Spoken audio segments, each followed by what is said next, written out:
तमाम जो बड़े नेता है वो भी बीजेपी के लिए मैदान में उतरने वाले हैं। तो कांग्रेस भी बड़े नेताओं को संग्राम में उतारने जा रही है। दिग्गजों की दहाड़ 24 के रण में जमकर सुनाई देगी। क्या दिग्गज जीत दिला पाएंगे? ये बड़ा सवाल है। पहले ये रिपोर्ट देखिए और फिर आप इस पर चर्चा करें।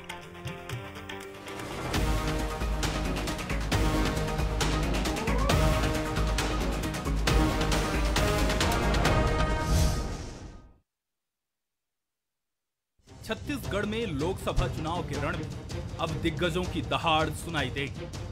बीजेपी ने राष्ट्रीय नेताओं के दौरों का कार्यक्रम फाइनल कर लिया है। 6 अप्रैल को केंद्रीय गृह मंत्री अमित शाह राजनांदगांव लोकसभा के कवर्धा में रैली करेंगे। वहीं 8 अप्रैल को पीएम मोदी छत्तीसगढ़ के बस्तर में चुनावी सभा को संबोधित करेंगे। तो 5 अप्रैल को बीजेपी के राष्ट्रीय अध्यक्ष जेपी नड्डा की सभा भी बस्तर में हो सकती है। इसके साथ ही आने वाले दिनों में असम के सीएम हिमंत विश्व शर्मा, यूपी के सीएम योगी आदित्यनाथ, केंद्रीय रक्षा मंत्री राजनाथ सिंह समेत बाकी स्टार प्रचारक भी छत्तीसगढ़ में गरजते दिखाई देंगे। प्रधानमंत्री माननीय नरेंद्र मोदी जी का कार्यक्रम प्रस्तावित है 8 अप्रैल को। गृह मंत्री जी माननीय अमित शाह जी का भी कार्यक्रम बहुत जल्दी तय होने वाला है और केंद्रीय नेताओं का लगातार आना होगा छत्तीसगढ़ और निश्चित रूप से प्रदेश में उसका अच्छा असर होने वाला है। हम कार्यकर्ताओं का उत्साह केंद्रीय नेताओं के आने से बढ़ने वाला है और हमारे चुनाव अभियान को और गति उससे मिलेगी। जी, कवर्धा आगमन है अमित शाह जी का चुनावी रैली को लेकर के। राजनांदगांव लोकसभा क्षेत्र के अंतर्गत लोकसभा चुनाव को लेकर के 6 तारीख को कवर्धा जिला में अमित शाह जी का आगमन। बीजेपी के राष्ट्रीय नेता और स्टार प्रचारकों के दौरे तो तय हो ही रहे हैं। कांग्रेस भी अपने स्टार प्रचारकों को बुलाने की तैयारी में है। कांग्रेस ने भी अपने 40 स्टार प्रचारकों की सूची जारी कर दी थी, जिसमें प्रदेश स्तर से लेकर केंद्र स्तर के नेता शामिल हैं। वहीं पहले चरण और दूसरे चरण में राहुल गांधी, सोनिया गांधी, कांग्रेस के राष्ट्रीय अध्यक्ष मल्लिकार्जुन खड़गे के साथ कई बड़े नेता वोट अपील करते नजर आएंगे। बिल्कुल, हम लोगों ने संपर्क कर रहे हैं और लगातार पार्टी भी संपर्क कर रही है। प्रथम चरण के चुनाव और द्वितीय चरण के चुनाव, दोनों चुनाव में हमारे स्टार कैंपेनर बस्तर भी आएंगे और सेकंड चरण के चुनाव में भी प्रचार करने जरूर आएंगे।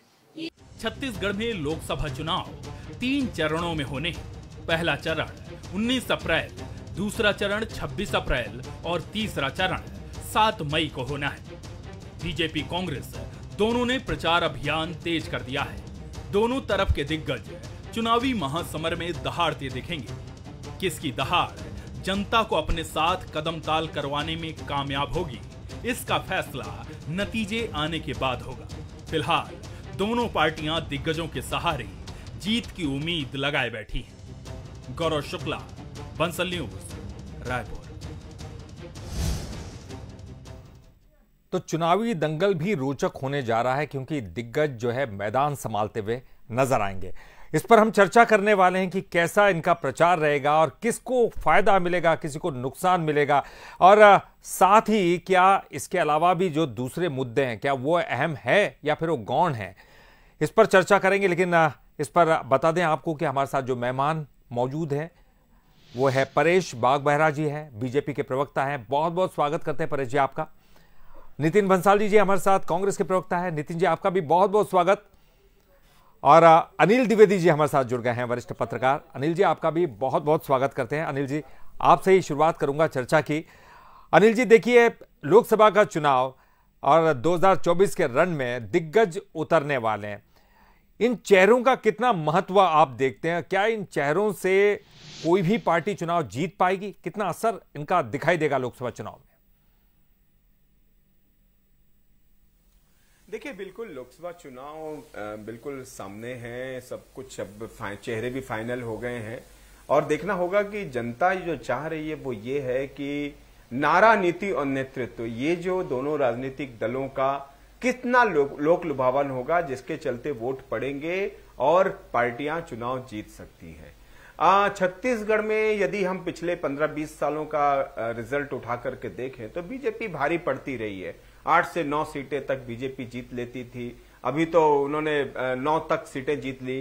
कांग्रेस जरूर 15-20 साल पहले तक सारी सीटें जीत लेती थी, लेकिन अब तो वो 2 से 3 सीटों तक सिमट गई है। तो चाहे भूपेश बघेल सरकार भी कांग्रेस की क्यों न रही हो, तब भी कांग्रेस 2 सीटों से ज्यादा नहीं जीत पाती थी। इसलिए ये चिंता कांग्रेस को ज्यादा है कि विधानसभा चुनाव हार चुके हैं, कांग्रेस कार्यकर्ताओं में कहीं न कहीं हतोत्साहित हैं, तो कैसे पार्टी के लिए काम करेंगे। फिर चेहरे जिस तरह से उतारे गए, आप देखिए कि विधानसभा चुनाव में जो राजनीतिक धुरंधर चुनाव हार गए विधानसभा का, कांग्रेस पार्टी उनको लोकसभा चुनाव का उम्मीदवार बना रही है। नए चेहरे इनके पास नहीं बचे। देवेंद्र यादव दुर्ग के नेता हैं, उनको बिलासपुर से आप चुनाव लड़ा रहे हैं। तो ऐसे कई विसंगतियां सामने आई हैं कांग्रेस के अंदर, जिसके चलते कहीं न कहीं कार्यकर्ता उतना जोश के साथ काम नहीं कर पा रहा है। प्रभारियों की बात कर लें हम तो नितिन नवीन बीजेपी के प्रभारी हैं, कांग्रेस के सचिन पायलट प्रभारी हैं। नितिन नवीन के दौरे हर सप्ताह में 1 या 2 बार तो हो ही रहे हैं, लेकिन सचिन पायलट के दौरे कितने हुए? मुझे लग रहा है 1.5 महीने बाद सचिन पायलट आ रहे हैं, शायद अभी आकर के 2-3 दिन दौरा करके गए हैं वो। तो कितना प्रभारी से लेकर के आम आदमी कार्यकर्ता जो सड़क पे उतर के काम करता है वह कितना गंभीर है, उससे इन परिस्थितियों से ये सब पता चलता है। लेकिन फिर भी ऐसा नहीं है कि कांग्रेस के सब कुछ शून्य पर है। कांग्रेस ने एजेंडा बड़ा अच्छा उतारा है। 1 लाख रुपए जो महिलाओं को देने की बात हुई है खास तौर पर, वो बड़ा आक्रामक मुद्दा है। लेकिन सवाल ये है कि जब आप घोषणा पत्र लागू करेंगे तब वो कितना प्रभावी होगा।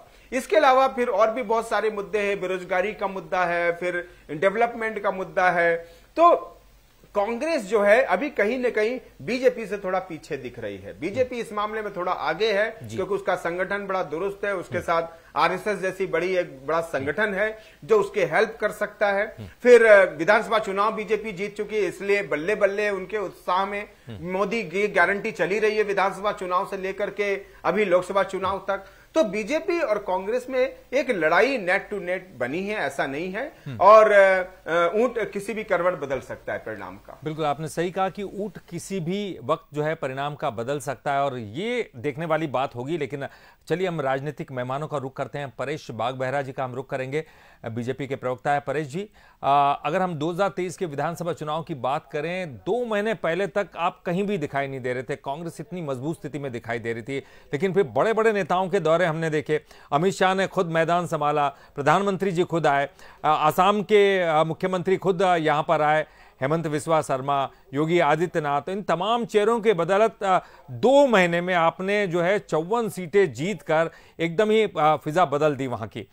क्या 2023 को आप रिपीट करना चाहते हैं? आपको ये लगता है कि ये तमाम जो बड़े कद्दावर नेता है ये आकर आपको 2024 में जीत दिला सकते हैं?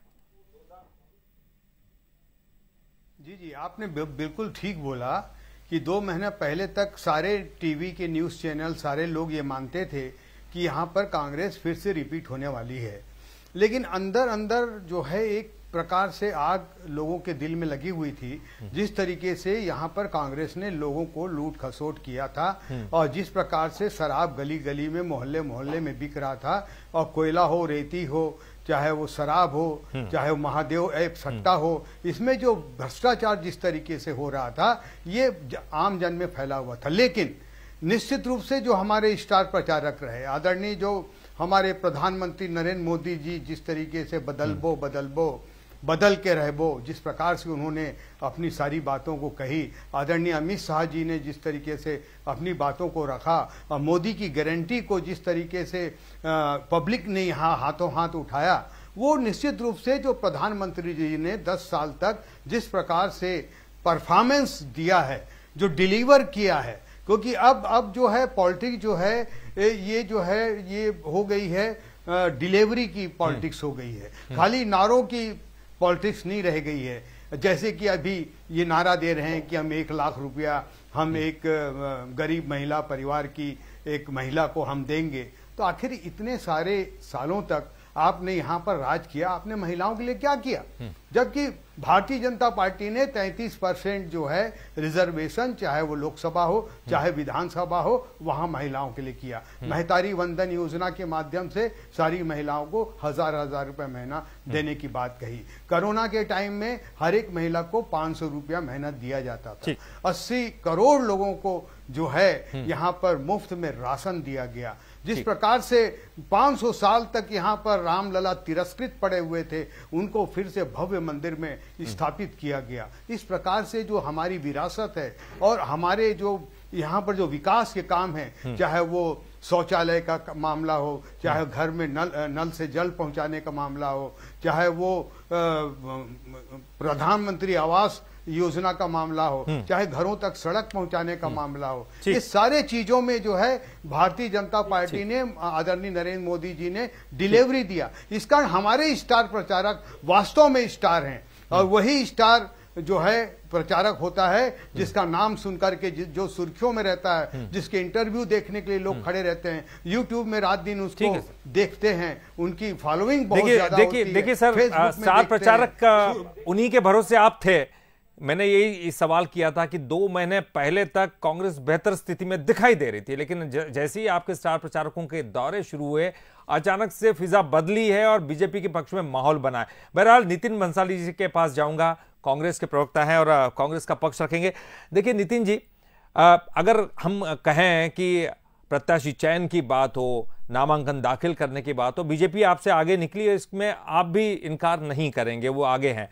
अंतर कलह से जूझती हुई कांग्रेस भी दिखाई दे रही है। ये भी दिखाई दे रहा है कि तमाम बड़े चैनल्स पे या फिर बड़ी बड़ी जगहों पर आप देखेंगे कि जो प्रत्याशियों का विरोध सामने आ रहा है। और अभी तक बड़ी बात यह है कि वो स्टार प्रचारकों को उतारने की बात कर रहे हैं, लेकिन आपके कोई भी बड़े स्टार प्रचारक मैदान में दिखाई नहीं दे रहे। आखिर ऐसा क्यों? क्या आपने इसके लिए कोई प्लान नहीं बनाया? समस्या ये है पुरीत जी कि हमारे स्टार प्रचारक हो, हमारे प्रचारक हो, हमारे कार्यकर्ता हो, हमारे नेता हो, तो नजर क्यों नहीं आते हैं आपके टीवी वालों को? थोड़ा सा मुझे ऐसा लगता है। ये मैं आपके परिदृश्य में सिर्फ बंसल न्यूज के परिदृश्य में नहीं बोल रहा हूँ, पूरे देश के मीडिया के परिदृश्य में ये बात कह रहा हूँ और निवेदन करता हूँ थोड़ा सा अच्छे से हम लोगों को भी दिखाइए। हम लोग भी बहुत अच्छा कर रहे हैं। चलिए बता दीजिए कौन कौन आ रहे हैं सर? महासमुंद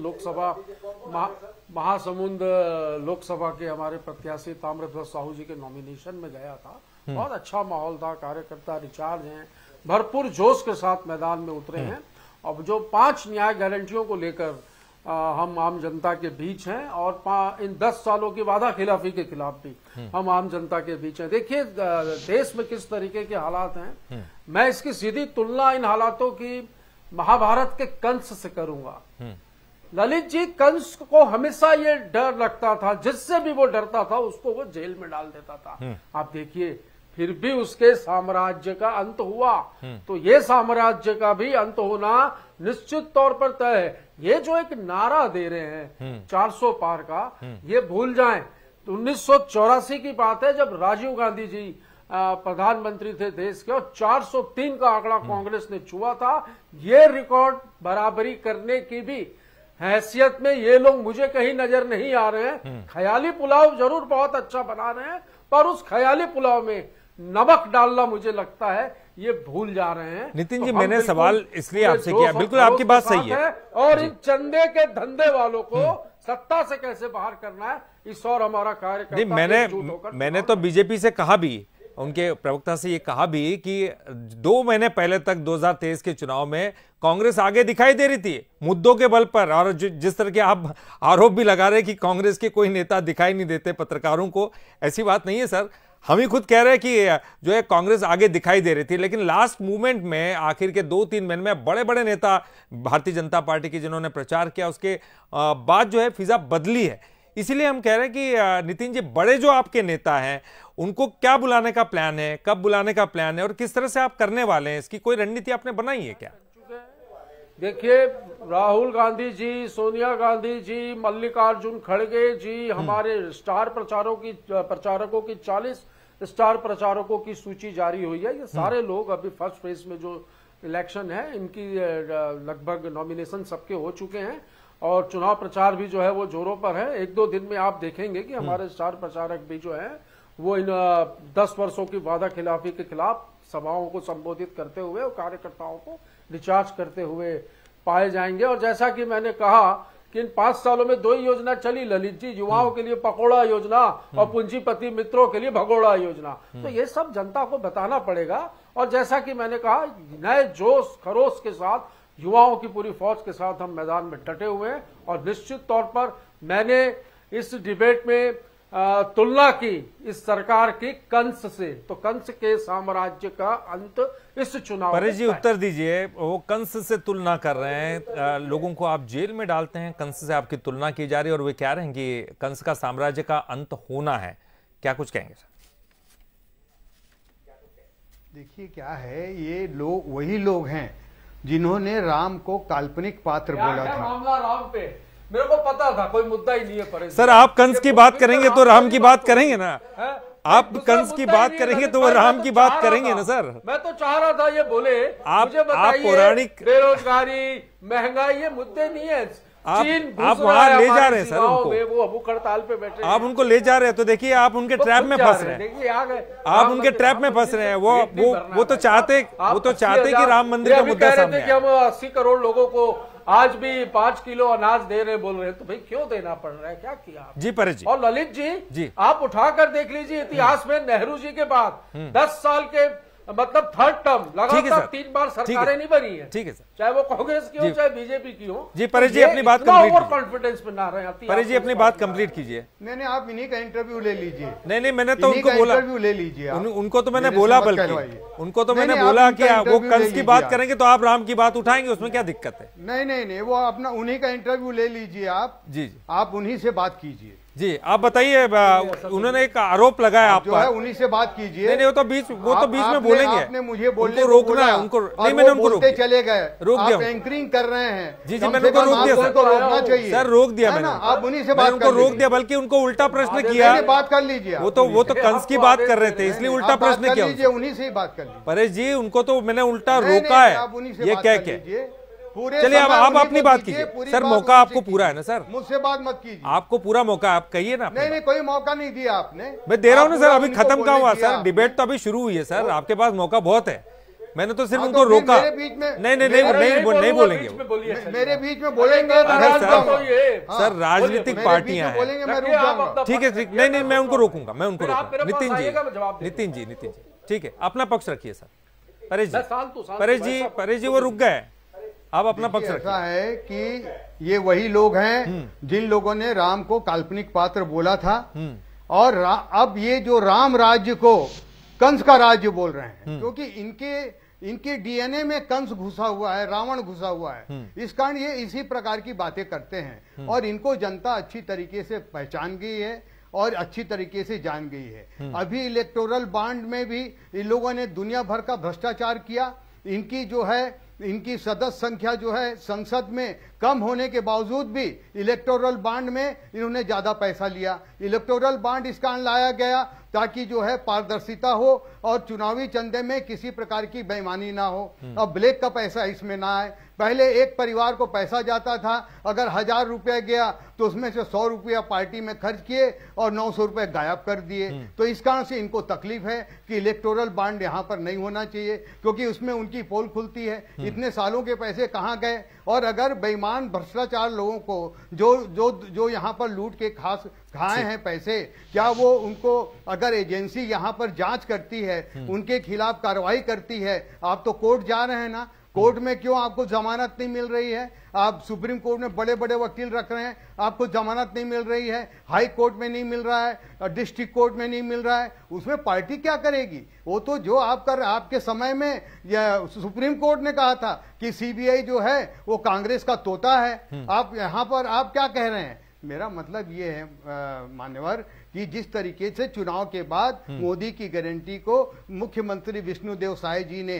उसका निर्वहन किया है, चाहे वो महतारी वंदन योजना हो, चाहे किसानों को अंतर राशि देने का मामला हो, 3100 रुपए में 21 क्विंटल धान का पूरा पैसा दे दिया, महतारी वंदन योजना की पहली किस्त चली गई, दूसरी किस्त जाने वाली है, 2 साल का बोनस का पैसा उन्होंने दे दिया। इस तरीके से मोदी की गारंटी के 80% वादों को उन्होंने पूरा किया है। इस कारण से इस बार पूरे काउंटर करेंगे, पूरा प्रदेश जो है वो भारतीय जनता पार्टी की झोली में वोट डालने को तैयार है। ठीक है परेश जी, अब नितिन जी शांत है, अब काउंटर करेंगे आपकी बात का।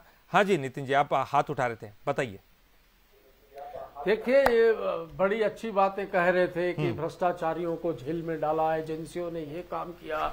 तो भ्रष्टाचारी का इनका एक नारा है, ये भी मैं बोल दूं कि ये कहते हैं कि भ्रष्टाचार का आरोप आज लगाते हैं, जिसके ऊपर दूसरे दिन उनको भाजपा में शामिल करवाकर क्लीन चिट दे देते हैं। वो प्रफुल्ल भाई पटेल के खिलाफ इतने बड़े बड़े आरोप थे, सीबीआई ने क्लीन चिट दे दी, अशोक चौहान के खिलाफ क्लीन चिट दे दी। तो ये चल क्या रहा है भाई? ये कहते हैं कि भ्रष्टाचार करना है तो आप भाजपा में आके करो, ये इनका मुख्य मुद्दा है। दूसरा, इनकी पार्टी में आए तो क्लीन हो जाता है। एक उदाहरण दे दूं ललित भाई, मैं बोलता हूं, ये सलमान खान का नाम तो सुना होगा आपने, काफी हिट है। सलमान खान यदि आज बीजेपी ज्वाइन कर ले तो मोदी जी ये साबित कर देंगे कि हिरन की हत्या नहीं हुई थी, हिरन ने आत्महत्या की थी। इतना बड़ा इस देश में बवाल मचा हुआ है कि जो व्यक्ति आज पानी पी के जिसको ये गाली देते हैं, शाम को उसको ये अपनी पार्टी में ले लेते हैं, तो सब चीजें क्लियर हो जाती है। ठीक है सर, एक कमेंट अनिल जी से समझ गया, मुझे बताने की आवश्यकता नहीं है। परेश भाई से पूछिए, वो मंडी से जो